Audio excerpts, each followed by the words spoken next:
So, hi, Year 10. Here is your starter. Not starter, it's a do now. Right, so go do this, do now. Do it now. Be careful. Look out for the top. Let's just circle that up there so you can see. It says without replacement when you're doing your probability tree. The second time you take a counter, the probabilities are different, but that's all I'm saying. You've got 5 minutes starting from now.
Time's up. Let's turn off that timer and let's go. Right, so we need to draw a probability tree for this. Now, I don't have a ruler, so I'm going to do my best, but it may not be ideal. Let's see. Right, firstly, when we first start, there are 4 blue, and if we change to a red there, and there are 6 red. Okay, let's set up a little probability tree. So starting from here, I need 2 branches, and then from there I will need a second set of branches, and from here a second set of branches as well for my the 2 times that I take counters out. The 2 times? Twice, yeah. First counter, second counter. Okay, and also if we get a bit more colour, I'm going to need branches for blue. Blue. Blue. And also, in case, well not in case, but for red, red, and red. Okay, let's put the probabilities along the branches. Let's start with the blue ones, right? Now on the first set of branches, there's 4 blue, 6 red. Straightforward, yep. So there are 4 out of 10. I mean, you may have simplified that. I haven't. I'm going to leave it like that. But 4 out of 10 blue. And for the red, there are 6 red counters, so 6 out of 10. Okay? And 4 out of 10, 6 out of 10 makes 10 tenths equals 1. Good. Now, if on the second set of branches, so we've taken the first counter, if we do the probabilities for this top set first, well, that means to get here, we must have come along this branch here where we selected a blue, which means now there's 1 less blue. There's now 3, which means there are 3 out of a total of 9, because 3 and 6 counters makes 9. And the red ones, well, the red number of red counters hasn't changed. That's still 6. So the probability of getting a blue is 4 tenths, and then after it getting the red after that would be 6 out of 9.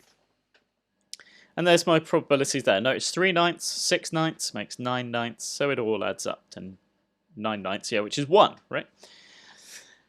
Okay, but to do the bottom set of branches, we have to actually kind of reset this, and we go back to us having 4 blue and 6 red.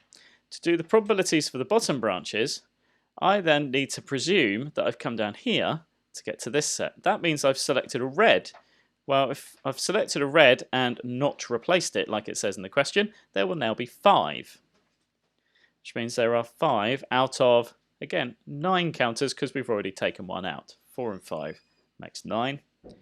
And the probability of the blue in that case would be, well, there are still 4. If I've come down here, I've selected a red, so there's still 4 blues. But again, there's 1 less counter, so it's out of 9. 4 ninths, 5 ninths makes 9 ninths. Okay, this is like conditional probability, probability without replacement.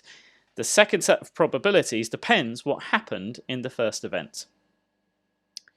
Okay, right, so let's move on to what about this next part of the question where it says calculate the probability of selecting the same colour. Now there are 2 routes to getting the same colour. This one, where I need to work out the probability of getting a blue and then another blue. And this path down here, where to get a red and then a second red. So there are 2 ways that I could get the same colour. Now the probability of the first blue is 4 out of 10. Probability of the second blue is 3 out of 9. When you come along the branches, you multiply, because in probability and means multiply. Blue and blue means multiply those together. So multiply the tops, multiply the bottoms. Straightforward fraction multiplication. But red, well, the first red is 6 tenths. Then getting the second red after that would be 5 ninths. And if I want to get the first one and the second one coming along the branches, we multiply red and red. So 30 over 90. Multiply the tops, multiply the bottoms. Okay, now I need to put those together to get the probability of getting the same colour. Now when you come down the end here, if you need more than one probability put together, you add them. So 12 90ths and 30 90ths makes 42 90ths. You may have simplified, I haven't. And in probability, unless it tells you to, I probably wouldn't. Okay, right. Frequency tree then. 80 children sat a test. So that's the total. So 80 goes in that first circle. 36 of the children are girls. Straightforward. And so we can work out the number that are boys. Okay, well, 36 are girls. That means that there must be 44 boys because it needs to add up to 80. 36 and 44. You know, if you've got branches coming off of one circle, those branches must add up to the original total. Okay, 9 out of 80 children failed the test. Now be careful here. You can't just put 9 in one of these bubbles because it's the total of that one and that one. Because that's the boys that failed, this is the girls that failed. And we know together they add up to 9. So we need to use the next bit of information. 39 of the boys passed the test. Well, that's pretty cool because that's easy. Boys, passing tests, 39. Which means we can work out how many boys failed because it needs to add up to 44. So that must be 5. Which means we can now work out what the number of girls that failed was because we know that the boys and the girls add up to make 9. So that must be 4. 4 and 5 makes 9. And because of this, because we know that there were 36 girls, we can work out that there must be 32 girls that passed the test. Okay, just for neatness, I'm just going to get rid of my explanation there, that little bit, because we don't want that. There we go. There's a frequency tree. Okay, cool. If you got the top one wrong, you might want to just find a bit of time on Dr. Frost or somewhere else just to do some practice questions on conditional probability. Well, sometimes it's called probability without replacement, but properly it's conditional probability. Okay, right, off you go to your main task. Bye-bye.